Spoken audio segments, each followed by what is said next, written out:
Welcome to The Explainer. Today, we are diving straight into a destination that is literally a masterclass in contrasts. We're exploring Champasak province down in southern Laos. Now, this isn't just any gateway, it's this unbelievable intersection where incredibly serene, ancient sanctuaries stand face to face with some of Southeast Asia's most roaring, untamed wilderness. If you've ever wondered how deep cultural heritage can perfectly weave itself into high adrenaline natural wonders, well, you are in exactly the right place. Let's get into it. Okay, so here is our roadmap for today. We've got 5 chapters: Gateway to Southern Laos, Ancient Ruins and Architecture, Village Life and Customs, Elephants, Treks and Plateaus, and finally we'll wrap up with the mighty Mekong waterfalls. Section 1. Gateway to Southern Laos, a compact tapestry. What makes Champasak so uniquely fascinating is just how compact it is. You can literally jump from the vast sweeping flow of the Mekong River right up to the towering elevations of the Bolivian Plateau in no time at all. To really understand this region, we need to look at its timeline. It's kind of like a giant historical layer cake. We kick things off with the deep, ancient roots of the pre-Wat Phu Temple era. Then, zooming forward a bit, we hit these scattered 14th century temples that showcase a really blossoming religious heritage. But then, and here is where the contrast gets wild, you suddenly step into the 19th century French colonial atmosphere that completely defines the architecture and vibe of Champasak town today. It is a remarkable living historical cross-section, all packed into a single province. Moving right along to Section 2, Ancient Ruins and Architecture, the Khmer Legacy. We are stepping into the Wat Phu World Heritage landscape now. This is a deeply revered spiritual center with monuments that actually predate Angkor Wat. What's absolutely crucial to notice here is the stark architectural contrast you'll find within just a few miles of each other.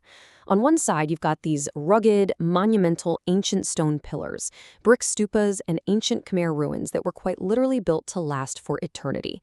But then on the flip side, you have this exquisite, delicate 19th century craftsmanship. We're talking about intricately hand-carved wooden doors at Wat Luang, and these really unique twin-roofed wooden houses, known locally as Luc Fei, over in Ban Sapai. It's this beautiful, ongoing dialogue between enduring stone and carefully crafted timber. Section 3, Village Life and Customs, the serene Mekong. This is where we see how that ancient heritage landscape isn't just a museum. It actually breathes in the present, totally intertwined with the daily customs of the local Lao people. Picture this for a second. You hop on a bicycle for a peaceful tour around Dondang Island, which is situated right smack in the middle of this heritage landscape. You're cycling down these beautifully shaded paths. Maybe you stumble upon a sacred ancient forest stupa, and you're visiting local communities that are still heavily engaged in traditional farming and intricate basket weaving. You can sample fresh sugarcane juice right from the source, and then cap off the day by sharing a family meal of authentic Lao cuisine loaded with fresh Mekong fish and organic veggies. It doesn't get more immersive than that. To truly get the vibe of a Mekong River cruise and the local life there, just listen to this scene from the region. Wooden houses hanging over the river, kids jumping into the water, fishermen trawling for the day's catch, women doing laundry, and riverbank gardens sprouting vegetables. I mean, wow, that single sentence just totally immerses you, doesn't it? It captures the vibrant, rhythmic, and incredibly peaceful pulse of life right along the water. But what lies beyond those peaceful riverbanks, right? If you're sitting there thinking Champasak is only about quiet temples and serene riverboat rides, you might want to buckle up. We're about to pivot hard from the tranquil rivers and head straight into the wild, rugged jungles and towering plateaus that make up the other half of this region's DNA. Which brings us to Section 4, Elephants, Treks, and Plateaus, the wild terrain. This is where the adrenaline really kicks in as we dive into Champasak's spectacular national protected areas. Now, a massive takeaway here is how these outdoor excursions are deeply tied to the community. Take the Phu Asa Elephant Trek. It's a 90-minute ride starting at Kitengong Village. You go trekking right through the Sepia National Protected Area, up a rocky summit, and suddenly you're looking at mysterious ancient temple remains and a literal Buddha footprint. But here's the really cool part. The local villagers actually own the elephants. The fees from the trek directly benefit the 30 families participating. It's a flawless example of community-driven conservation and tourism working hand in hand. And the adventure keeps building with this amazing trekking route on the 1,500-meter-high Bolivian Plateau. Step 1. You start at Tad Phane. Imagine 2 rivers plunging side by side off a massive 120-meter cliff.